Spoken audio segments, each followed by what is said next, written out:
Hello and welcome to Daily Cricket presents CRICTALK with me, Mohammad Isam, ESPN Cricket Info's Bangladesh correspondent.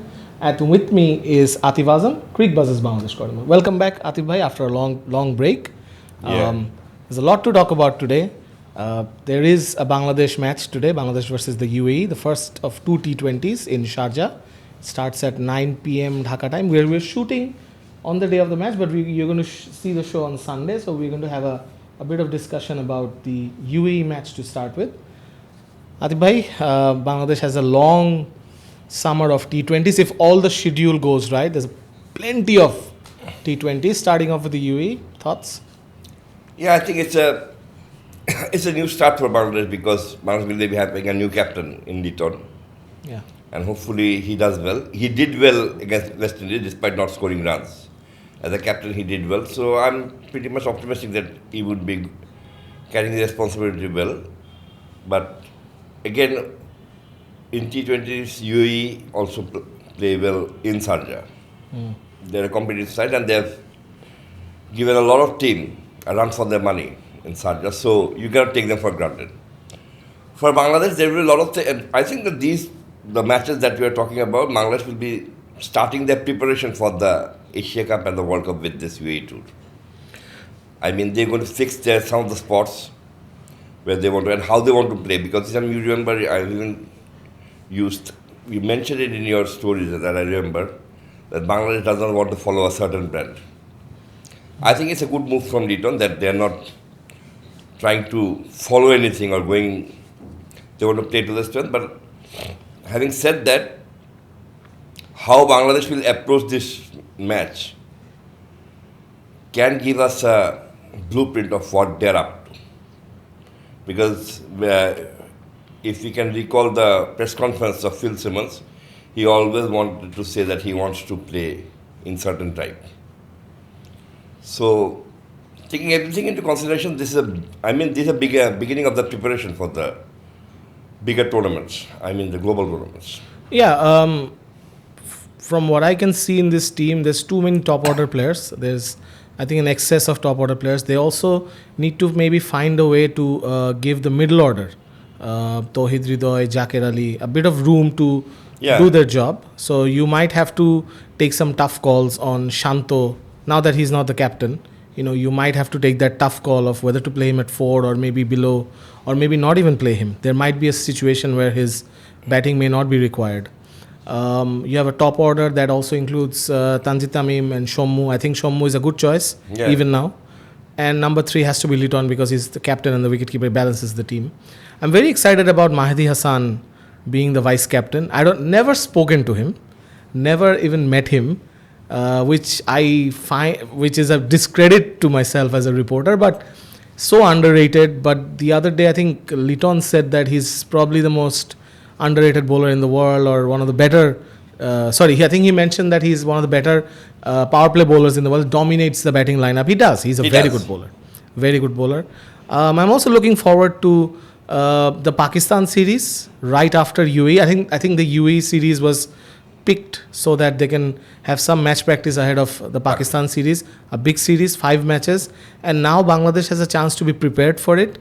And at the same time, Atif bhai, they will be picking on a Pakistan or taking on a Pakistan team that just gets off the PSL on the 25th. If the tour goes ahead, which we have reported that depends on the Bangladesh government decision. And I think I've read that the government has given a green signal. Yeah, now it's up to the players to decide. It's starting on the 27th. So that's another advantage for Bangladesh. If they can master the conditions in Faisalabad and Lahore, you never know. The other interesting discussion here between these two series is Mustafiz. Mustafiz was suddenly called up to the Delhi Capitals IPL team. There was a bit of confusion with the NOC, but now I think he's resolved. I think he's going from the 18th to the 24th, right? Yeah. So he's not going to miss the Pakistan series if it happens, but he's going to miss the second match against the UAE. What do you think the BCB? Do you think the BCB got the NOC request late, or what exactly happened? I think that's right. BCB got the NOC request late. Okay. Because Mustafiz was taken very hastily. The decision. They were talking for 2 days probably, and Mustafiz got the news that he was picked on Wednesday morning, whereas his flight for UAE was in the Wednesday evening. Right. And knowing Mustafiz from close quarter, we know that he is a lazy type guy or things like that. So he could not find time to inform BCB. That was one thing. And the second thing is that I think that BCB tried to play safe. I mean, if you had just given NOC to Mustafiz, then there would be a lot of talk because you had 2 players for PSL. Right. So BCB just seen that how things rolls so that they can give the NOC.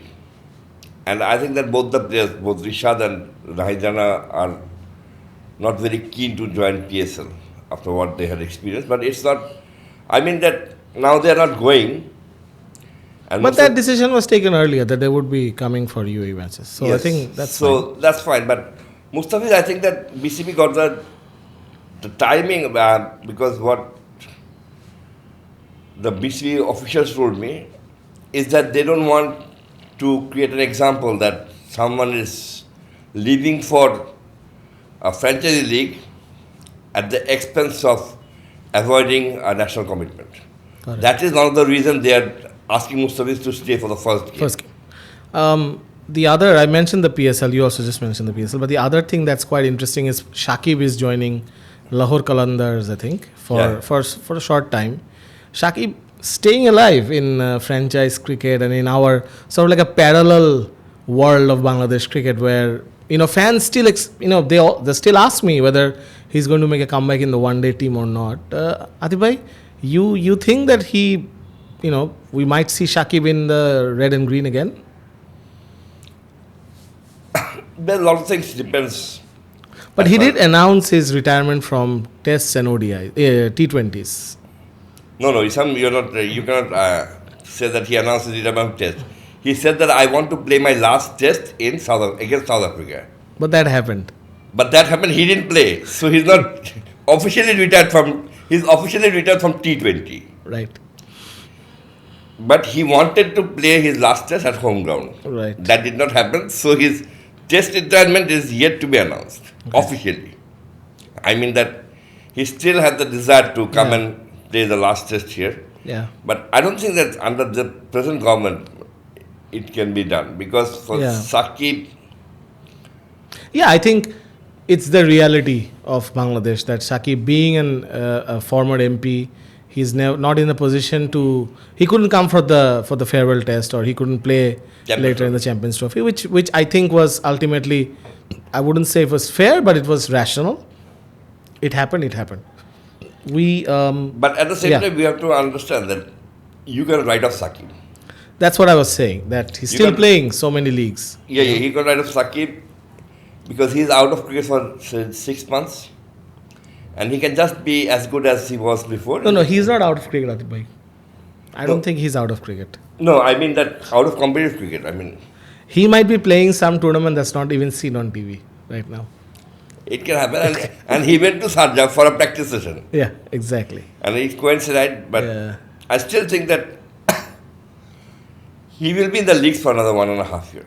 He feels that he can still carry on for 1.5 years. We are halfway through the show. You are asking me to keep track of the time. And why I say this is we have something very important to discuss. Probably your favorite topic. Also starting to be my favorite topic because of the number of people that are getting involved in this thing. I'm talking about the BCB elections and the president's election, which many people don't know that a president's election is actually a euphemism. It doesn't really exist in BCB. It only happens after the directors are elected in a closed room where anything can happen. So president, but because of the way BCB has been run over the years, we all know who is going to be the next president. This time, it's a different Bangladesh where a very different board election is about to happen or is being talked about. It's now out in the open that Mr. Farooq Ahmed, the incumbent, he has expressed in an interview that he wants to be the next president. He is going to run for election. We hear all the time about Tamim Iqbal's intention or Tamim Iqbal's suggestion that he wants to be the board president or he's in the running for it. We heard a third name the other day, a businessman. Kutubuddin. Right, he's also, Mr. He was, Kutubuddin. he was at the helm of BOE, Bangladesh Olympic Association, Right. earlier. And of late, we have heard about Aminul Islam Bulbul, the former Bangladesh captain, who doesn't reside in Bangladesh at this moment. Apparently, he is also a candidate, although I'm not sure about that. I'm not sure how authentic that news is. Atif Bhai, I've just given you all the gossip. Now you tell me what you pick out the truth from whatever I've said. Let's start with the last one. Okay. As far as Aminul Islam Bulbul is concerned, he is not in this race. Okay, we're done. I mean, he had publicly announced that he is not very keen to do a voluntary job. In that case, this role is not for him, if I'm not wrong. Okay. Because this present post is a voluntary post. So he can either be the next CEO of Bangladesh Cricket Board or the next, as I've heard, the next CEO of Bangladesh Cricket Board or the next head of Center of Excellence. Okay. These are the two posts that probably have been discussed in some corner, but still not among the people. Got it. Now the third one, Mr. Kutubuddin, as per reports and as per everything, and as I know, he has been approached by some of the clubs. And very prominent BCB director, very prominent, who was director earlier, and who again is in the spotlight, Lokman Hassan Bhuiya is from Mohammed Sporting Club, is actively trying to bring Kutub in the race. Okay. Probably Kutub was the president of Mohammed Sporting Club, so he will be having the modern backing if he comes. But what I've heard that Kutub, to his close corner, have insisted that he's still doing their homework. He was the ABCSCI president, he was the BGME president, and he was at the helm of BOA, never lost an election. So he insisted that I am not a person who is very keen to lose election. So he will do his homework. He will know whether it's good to come here or not. He's a professional guy. He's going to take his Decision very well. Yeah.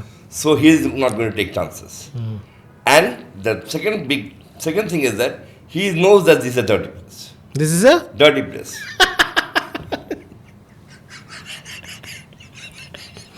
I mean, this club belongs to him, this club belongs to him. Yeah. He has to take this liazo, he has to make that liazo. All these things, so he knows that. Is the same thing. Now comes Tamim Iqbal. Unfortunately, I cannot say anything about him because, like his batting, he can just blaze away or he can just get out. Because at the moment, how Tamim will come is the biggest thing. Because how he will take his role forward. He's going to come with them from the district or division. I don't think that's. He also has. He's a former captain also. He's a former captain, but former captain does not. Former captain has his councillorship, right? Yeah, but he can come into the board. Right. Come into the board as a director. But not. You're saying that being a president, he'll have. So you have to change the constitution. Why? No, former captain cannot. Just being a former captain coming into the board. He doesn't become a director, but he can have. Say, if he can convince the two big ones, clubs and districts. I mean that, Ishan, on both cases, you have to be part of one party. That I understand about BCB election. Either you are part of clubs or you are part of divisions, district and divisions. Because this former captain, all those things, Akram Man, all these are Third category. So categorized. So you can. So Tamim, from his own division, I don't think that he will be getting the nomination. Now comes his clubs. As far as clubs are concerned, lot of club members have reservations about him. It's not about his intelligence, it's about his age. Which is also not his fault. Which is also not his fault. I mean, if he's a... young guy with a good head. It's good. Good, but we have got traditional mindset. Yeah. That some of them have said that he has played under us, so how can No, I get it. Atif bhai. And the last one, Yeah. Mr. Farooq. I think he's trying 110% for this election. Because he's the incumbent. Incumbent, and he's trying very hard. Yeah, I think he's on the right side of the country right now. He knows what's happening. He knows the pulse as well, which also I think Tamim does. I think the first two names are good names. I think big names, Farooq Ahmed and Tamim Iqbal, in terms of the election.